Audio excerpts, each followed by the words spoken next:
The following program may contain coarse language, violence, nudity, mature subject matter, or scenes which may not be suitable for all viewers. Viewer discretion is advised.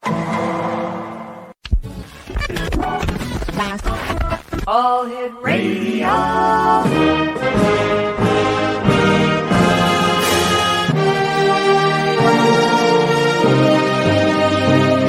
Welcome to the X Zone, a place where fact is fiction and fiction is reality. Now, here's your host, Rob McConnell. And welcome back, everyone. This is the X Zone. I am Rob McConnell, and we had technical difficulties with our last guest. Her feed was very unstable, so we had to cancel that interview. Went to the top of the hour, and we're back.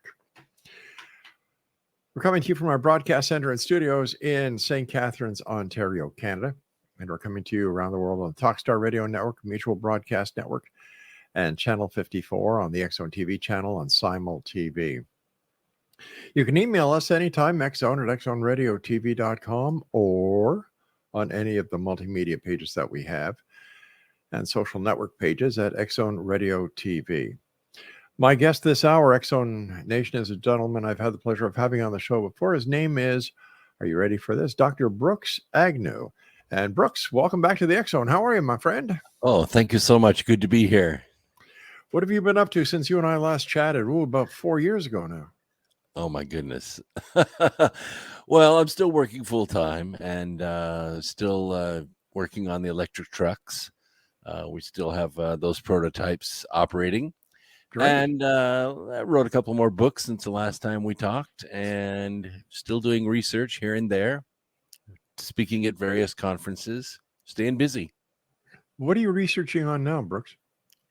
Well, what we're trying to do is bring this new energy device to the health market. As you know, deep brain stimulation does help with cognizance and reducing things like Parkinson's disease and things. But normally you have to drill holes in your head and then put the electrodes down in there and then stimulate your brain deep in there. But we've learned how to do that from outside. So that's the technology we're working on right now. We're just introducing a newer model of it this year. Fascinating work that you're doing. Brooks, how about letting our listeners and viewers who have never had the opportunity of knowing who you are before, tell them about yourself. Well, first the earth cooled. I like that line. I grew up in California, Pasadena, hung around JPL, Caltech, went in the Air Force in 1973. Got a degree in electronics engineering, got out, went to college for seems like a couple decades, got out with a nuclear chemistry degree, which I found not too useful unless I wanted to make fuel for nuclear power plants, which I didn't. So I went into industry, and since that time, I've used my mathematical skills to help high-speed manufacturing reduce waste and eliminate variation, and in the process saved or generated about 10,000 jobs in the U.S. So I'm pretty happy with the career. Congratulations. What do you see as the top echelon leadership behind the global events that we're all seeing and experiencing these days? Well, that's a great question. I think it is an organization I call the Global Syndicate. I think it's the best name for it. People call it the Cabal or the Illuminati, or they have various ancient names they assign to it. But I think it's actually a global syndicate, and it's made up of 4 divisions. It has a military division, a political division, a financial division, and then it has what I call the global media empire, which we know as, the 9 media giants and then 3 tech puppets, I call them. And that basically makes up all the news that most people see. Of course, there's the alternative news like you and me and other programs like ours, where we try to get the real story to people and keep people awake as much as we can.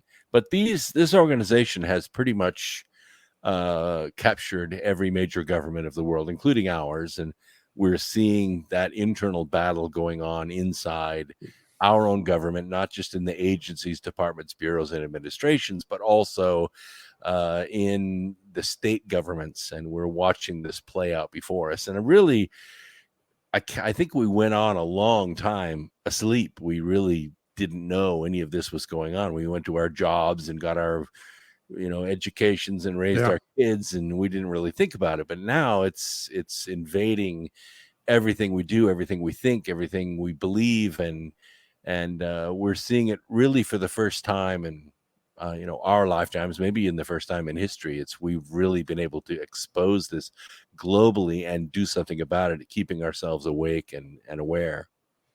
Brooks, coming up in a few months, you're going to have your midterm elections. How do you see that happening? Well, there are two forces at work, obviously. One is trying to return to the constitutional government that we were founded under, and the other is trying to usurp that and take us more toward, we can call it fascist. That's kind of a name, but what it really is corporate government, where the giant global corporations have representatives inside our government and in the agencies, and they use those regulatory powers to eliminate competition, which is basically the middle class.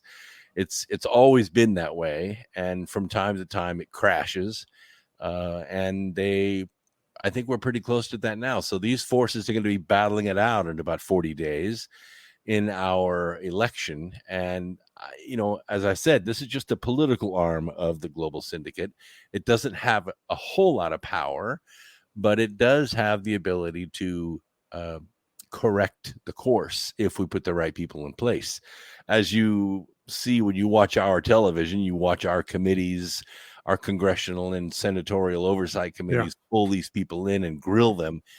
They can just pretty much sit there and laugh at them. They really have no power. There's nothing they can do. Nobody ever goes to jail, but it does have its effect. And these regulations, if you start cutting them back, it begins to loosen the rope around the middle class's neck, and we're able to do what we do best, which is create commerce. The So attempted insurrection going back to January 6th.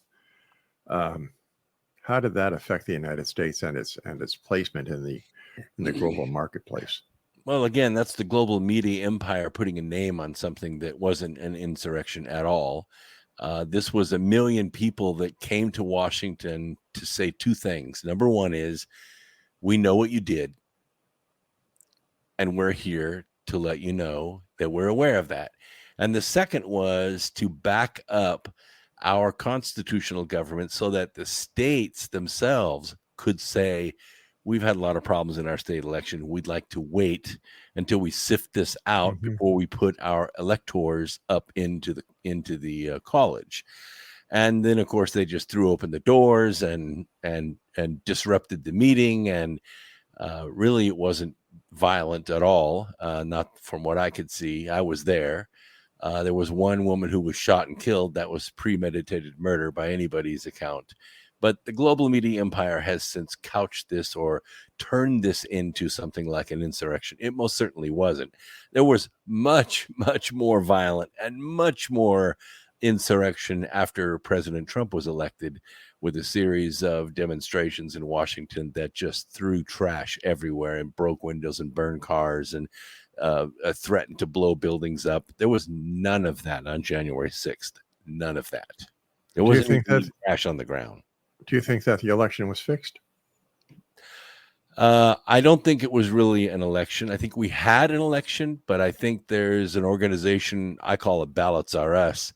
It was very clear that there was a massive ballot counterfeiting operation going on, and that artificial intelligence was used in 14 states. 6 of them turned out to be key.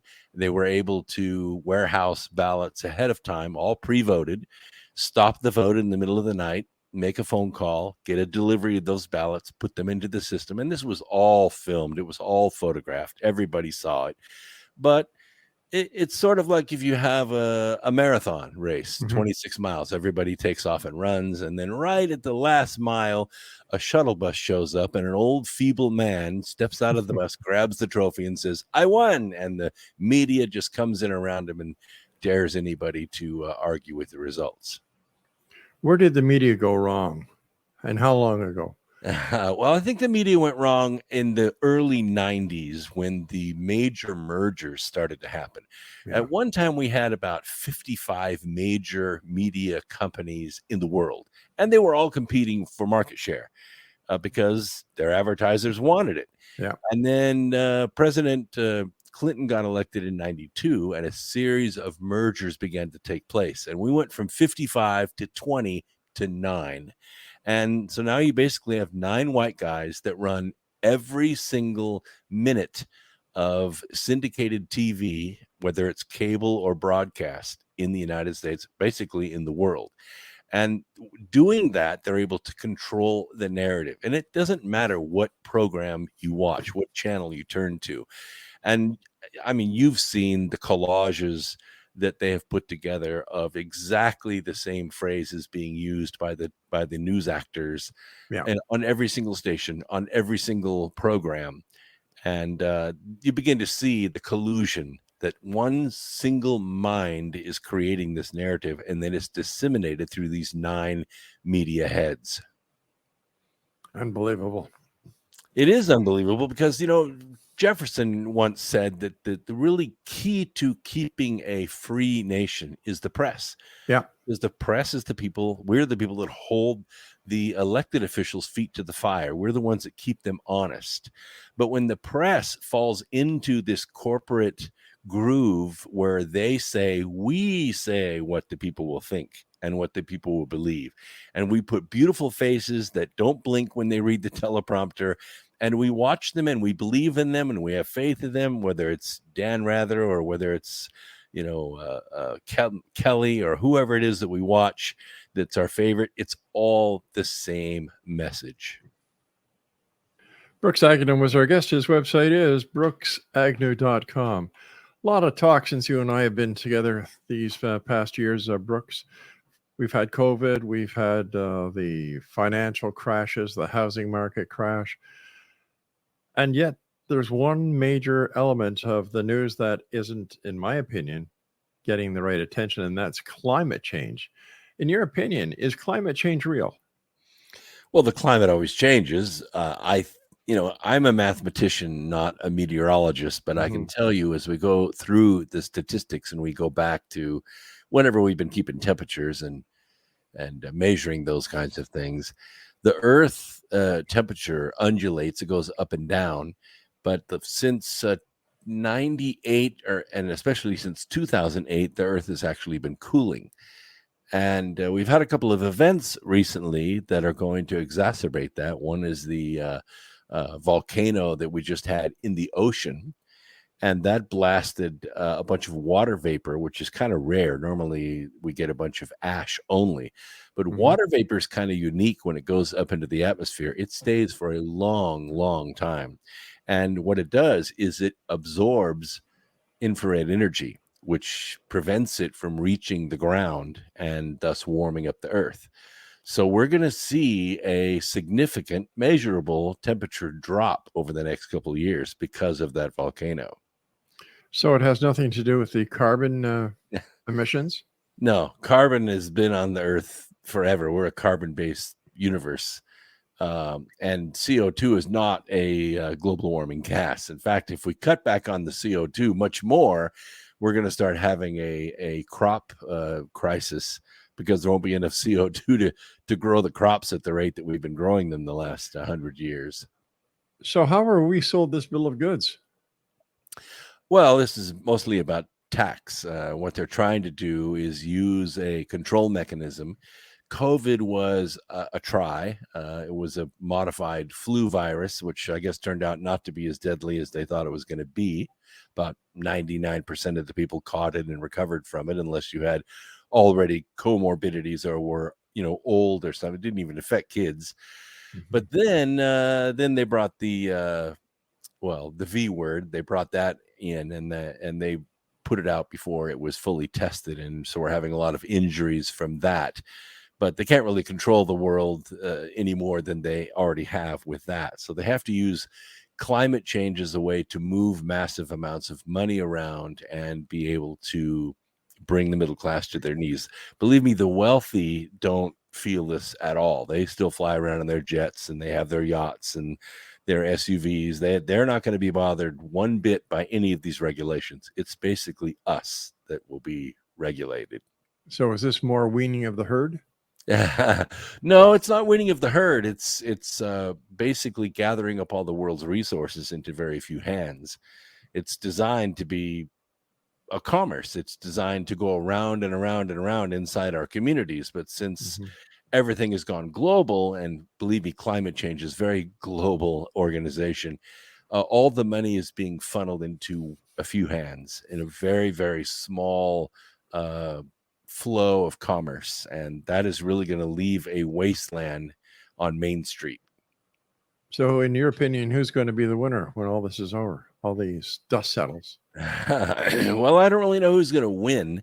I know that we have battles all the time, and we do win battles, but the war goes on.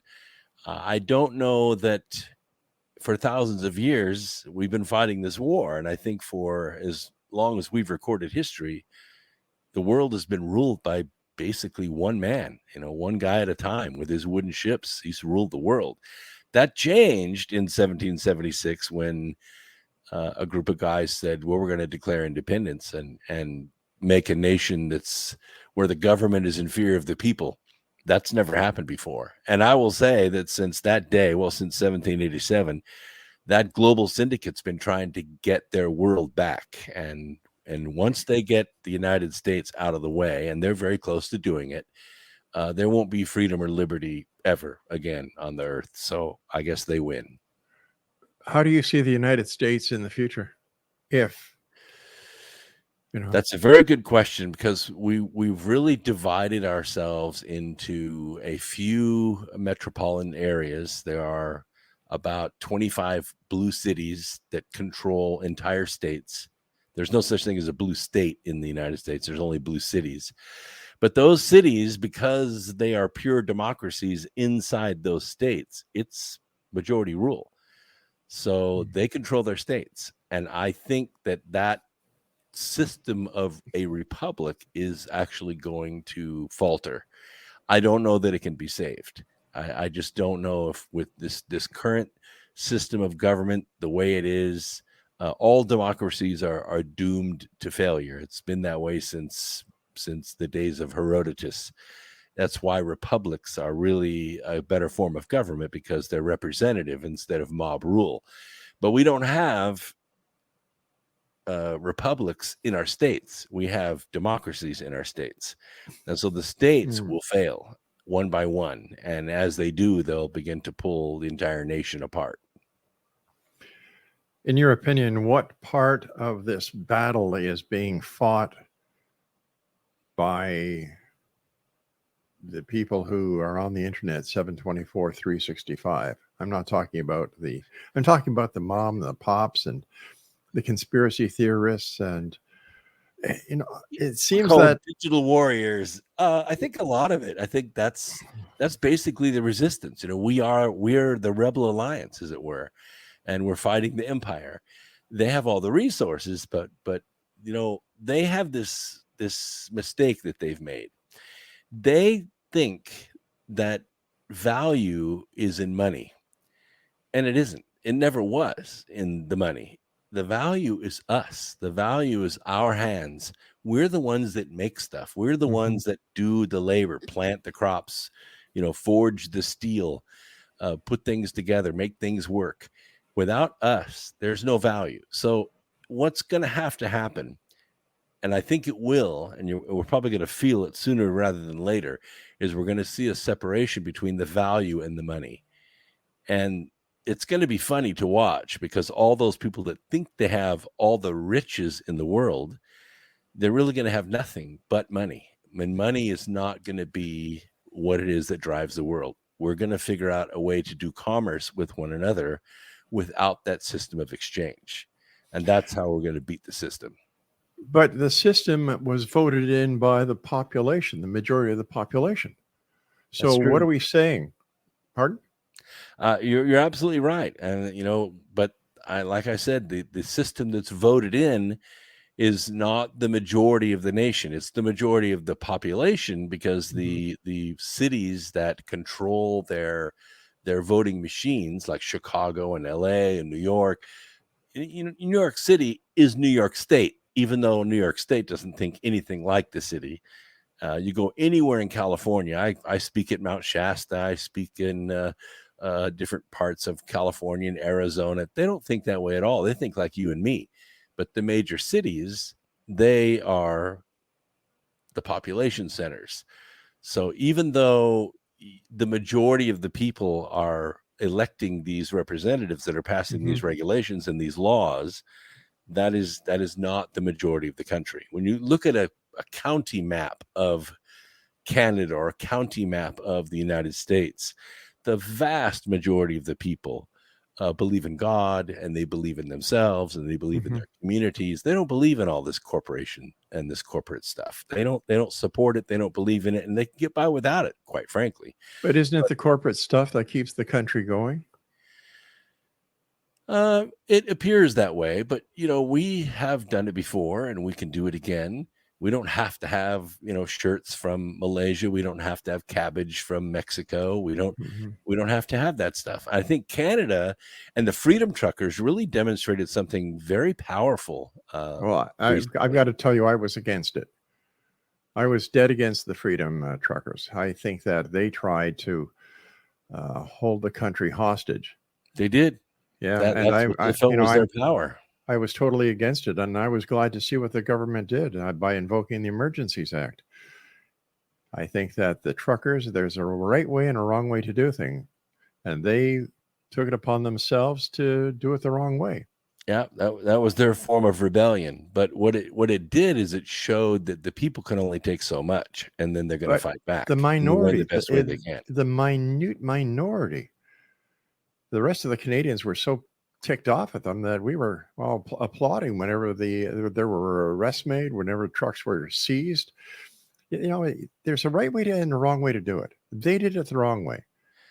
Well, we try the right way as much as we can. We're a cheek turning people. We feign violence, and we play the game as well as anybody else. But when it gets to the point where 75% of our income is being confiscated, we don't have the freedom to move. We don't have the freedom to marry. We don't have the freedom to own property. Then we fight back. What do you mean you don't have the freedom to own property? Well, this is what's happening in our country anyway. Property is out of reach, and they've made the ability to buy a property out of reach of the average person. So now the interest rates are up over 7%, and people just can't afford to buy a home now. But if people can't afford to buy a home, isn't that the responsibility of the person, not the government? Like, if you're making enough money to buy a $50,000 home, and you're trying to buy a $200,000, $300,000 home. The trick is to find the $50,000 home. There isn't one in the U.S., that's for sure. I look at it and I say, okay, fine. If you want to buy a home, you can't afford one right now, find another job, work again, do something in order to earn the revenue that'll give you the ability to buy. So why is it always? Because those things are supposed to be driven by market forces. They're supposed to be free enterprise. They're not supposed to be manipulated from the top down to prevent the middle class from progressing, from holding people down. That's what the people see. They see an oppressive government that is basically blocking the bounty of a nation, or the bounty of the world, from the average person. And the average is it possible that it's the lower class people who are actually doing the damage because the government is trying to do something for the rest of the country? Well, that is a possibility. I do see, for instance, we just had a Walmart that was a mass looting event where over 100 youth just came in and just ransacked the whole store. I don't think that people are entitled to just go in and take what they want. Of course not. Get a job, work, earn the money, and then go buy the thing that you want. And I think we have also driven ourselves into debt that we can't repay. Students, I think the average car loan right now is $700 a month. Who can afford $700 a month for wheels plus insurance? Just buy a used car. Stop buying new cars. And when you That's do, the right. price will come down. Once again, it's the ego of the person who wants to buy the expensive car, the person who wants to buy all these little gadgets, these toys. They want to live better than the Joneses are living, and they put themselves in debt, and then they cry, well, what the hell? I can't do it anymore. Yeah, that's right. They've created their own dilemma, and they expect society to bail them out. Well, sometimes the dilemma is created. For instance, universities. When I went to college, education was expensive, but it was affordable. When I graduated after, 12 years, I had $38,000 student loan. Obviously, I got a lot of scholarships, but I also worked while I was in school, and I paid off my student loan just like everybody else does. But I talk to people that are graduating now, and they're graduating with student loans of $200,000. You could pay $1,000 a month for a long time and not pay a $200,000 student loan off. That's a lot of money. And it's because the universities have raised their tuition prices because the federal government has basically created endless loans to be able to pay those prices. If they would not have manipulated that debt structure, the universities would have kept their tuitions reasonable and people could afford to go to college. Once again, we have to look at the other side of the coin. How much does it cost to operate a college? How much does it cost to pay these professors and these people? You don't see any universities going broke. No, they all have huge multi-billion-dollar endowments. So that must say something for the necessity of these universities and colleges. If people have enough faith to put these endowments forward. Once again, if you can't afford it, don't go. I totally agree with you. Yeah. I go to welding school, go to carpentry school, get a trade. Believe me, you'll graduate quicker and you'll make more money over a lifetime. That's right. A millwright right now is averaging $65 an hour here in Canada. That's exactly right.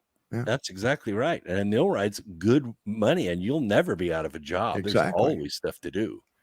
Hey, Brooke, you and I have to take our second break, I should say. Exo Nation, Brooks Agnew is our guest. BrooksAgnew.com. We'll both be back after this break. Don't go away. Brooks Agnew is our guest of this hour, BrooksAgnew.com. Brooks, since you and I have last talked, I don't think they were planning moon missions back then. What do you think about the current state of the space industry because they want to go back to the moon? I have a lot of feelings about this. When I was young, I wanted to be an asteroid miner because I think space is fascinating and there's plenty of resources out there. I'm sorry that we haven't been to the moon since 1972, if we did go then.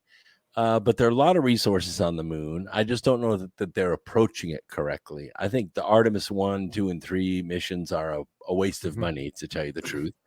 I think the Gateway project is kind of a waste of money to build a kind of way station in space between cis-lunar space and cis-Mars space. I don't think there's anything on Mars for us other than maybe access to the asteroid belt. But the moon is something else. The moon has a 10,000-year fuel supply sitting in craters on the south pole of the moon, and it's just 2 days away. And if we could access that fuel supply, we would solve our energy crisis here on this planet for a long, long time with no radiation. Yeah. And so I'm for a moon colony. What is it? Helium-3? Yes, helium-3. Yeah. We discovered it, well, not by accident. We really wanted to find out what was on the south pole of the moon, but the L-Cross mission is what discovered it. And I'm sorry that it's taken this long to build a mission to go there and try to harvest it. But I think we have two programs, too. We have SpaceX, which is, I think, approaching it from one way. And then we have NASA, which is, again, just another government administration that spends a tremendous amount of money. And I think they spend a lot of money. They don't get a lot done, even though we have over 100 space programs going right now. That's mostly for information. This would really be for commerce. And I'm don't understand why there isn't international competition for getting to that crater and starting to harvest helium-3. What do you think is going to happen with the other countries that are all also going to the moon? Why, isn't this going to be a little bit of a range war? Yeah, not a little bit. It's going to be a lot, because the nation that controls the moon will eventually control the Earth. And China has, of course, the technology to go there. They've been there for years, roving around with their Jade Rabbit rover. They've taken really the only high-resolution strip photography of the moon. So we've got great detail of the entire surface of the moon put together. The Chinese own all that high-res data. So yeah, it is definitely a competition. Whoever gets there first and sets up the colony first is going to be a target, but also going to be a leader. All right, so let's go back to the supposed, alleged first lunar landing with, Neil Armstrong, Buzz Aldrin. Since the U.S. is supposed to have been, I'm trying to pick my words very carefully here. If the U.S. did in fact land on the moon, does that not make the moon U.S. property? No, not necessarily, any more than the first person that sailed the ocean owns the ocean. I think it's just another property. It's just another rock. So I don't think there's actually ownership of real estate on the moon. So no, I would disagree with that. I think if they actually made it there, and I think there's a lot of debate about whether they made it there or not. I think even all the moon rocks have been lost. So I'm not really sure what's going on there, but I have lots of friends that worked in and around NASA. Obviously, I grew up around JPL. I'm fascinated by the space program. I'm a consultant for a couple of companies that build things to go into space. So I understand the industry very well. Where we have our doubts is that now we're struggling with the technology to get, say, Orion to go around the moon a few times and come back and splash down in the water. We're sending mannequins this time. But in 1969, we sent men. And that, I think, is probably why we probably made it to the moon, because it's easy to make an aluminum can to hold enough air to keep guys alive for a few days. But it would have been impossible in those days to land something remote on the moon. The gravity is way too not the same all the way around the moon, because the gravitational field of the moon is very lumpy. But we put pilots in those things and they could fly. And that's why I think we actually did land on the moon, because those guys were immensely talented and well-tested test pilots, and they could man that ship and land it on the moon and take it off. So I can understand going to the moon, but I'm still puzzled about why the attention on Mars. Yeah, me too, because I don't think Mars offers us anything. If we build a colony on Mars, it's only going to be to harvest the asteroid belt, because it's kind of local to Mars, like the moon is local to us here. I don't think there's anything. The way our propulsion system is right now, taking 7 months to get to Mars, it isn't practical. I'm just going to say that right now. We take 100 people to Mars, 50 of them are going to die within a year. It'll be a disaster. And if anybody, God forbid, gets pregnant on Mars, that baby's a Martian. It's never coming back to Earth. It will never make it. It will never live here. It will have to be raised and live on Mars only. It will never come back to Earth. With the amount of money that NASA and other government agencies are spending on what I consider to be useless projects, if they were to put that money back into the people that they're supposed to be taking care of, it'd be a whole lot different world. For example, the homeless situation.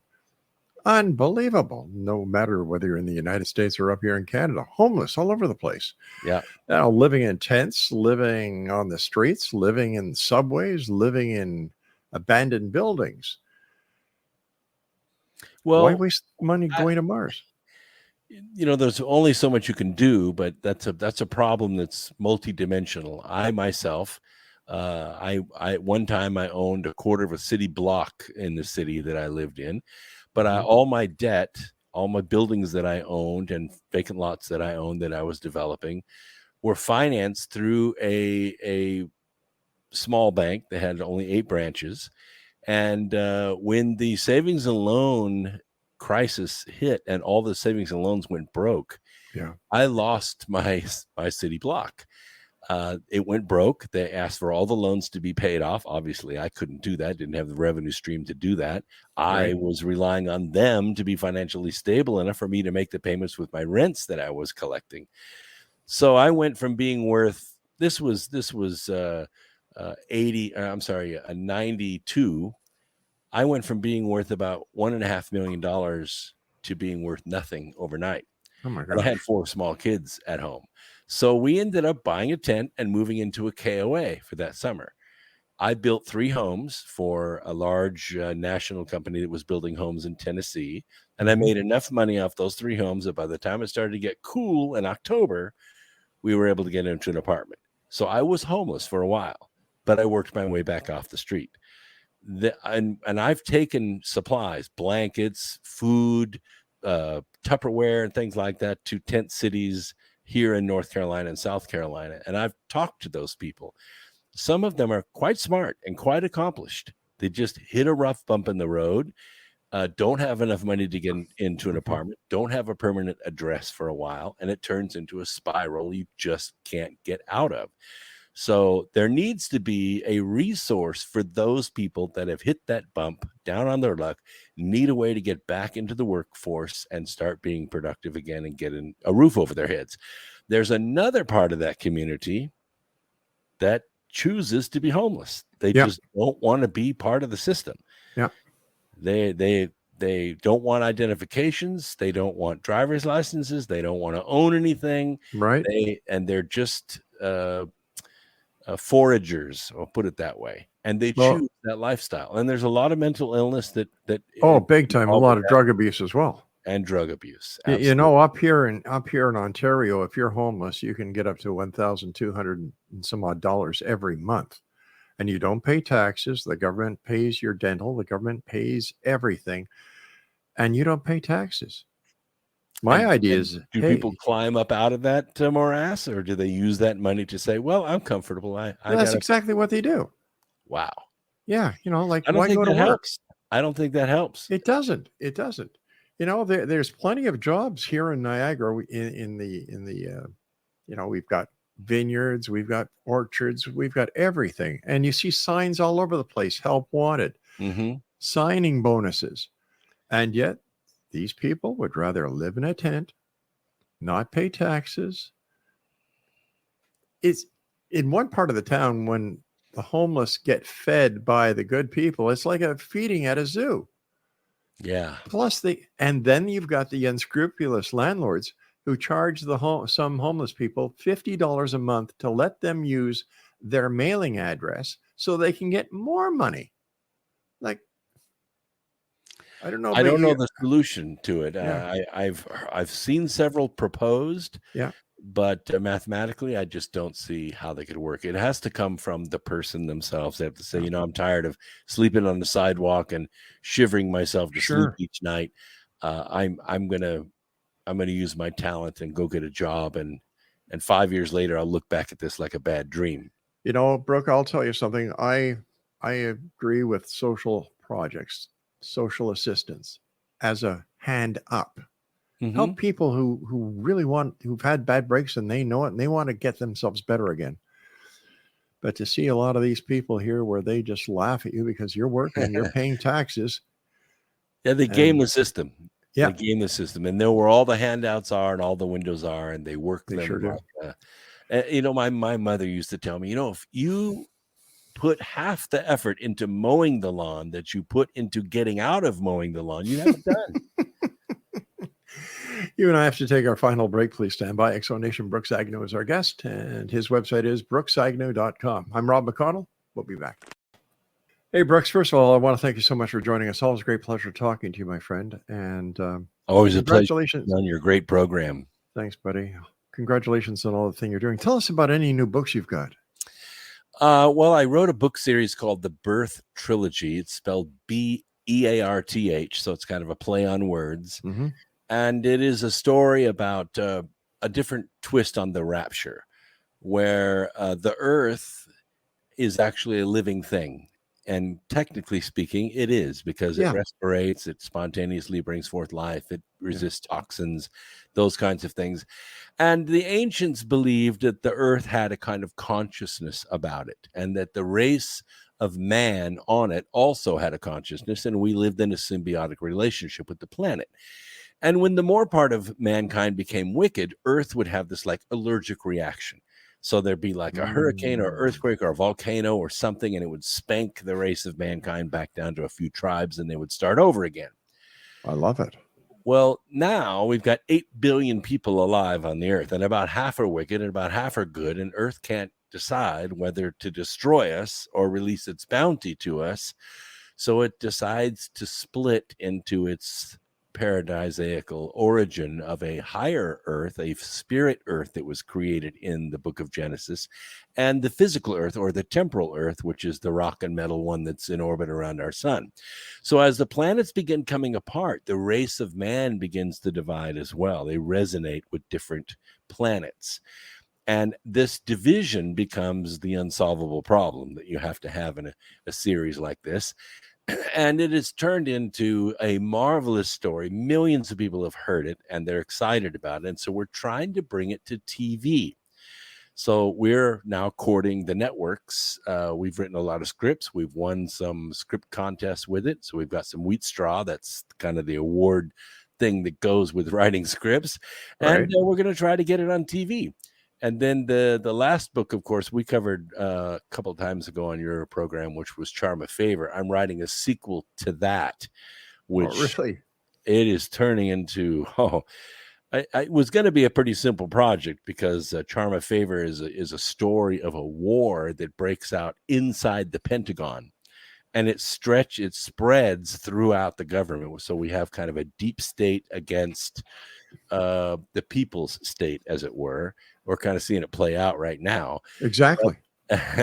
The sequel to it uses the same characters, but the scope of the war leaves the Pentagon and the U.S. and spreads throughout the world.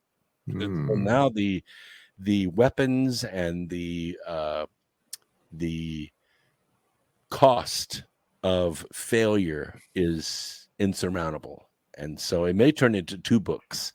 I'm 13 chapters into it, and it could just go so many different directions. But what I try to do with these books is make sure that the technology is spot on and all the events are real. They're actually happening around us. I just changed the names. But as soon as you start reading the books, you begin to resonate immediately with it, going, hey, this is actually happening. And so it begins to, you get more and more excited about it. And I have a lot of inside information, things that are going on in Ukraine, things that are going on in China. I have business partners in Kazakhstan and Ukraine and in China, Wuhan. And so I get information that feeds the technology of the book, which makes it much more real. Brooks, I've got about a minute and a half left. Let our listeners know more about you, where they can find you, wherever you are these days, and where they can buy your books.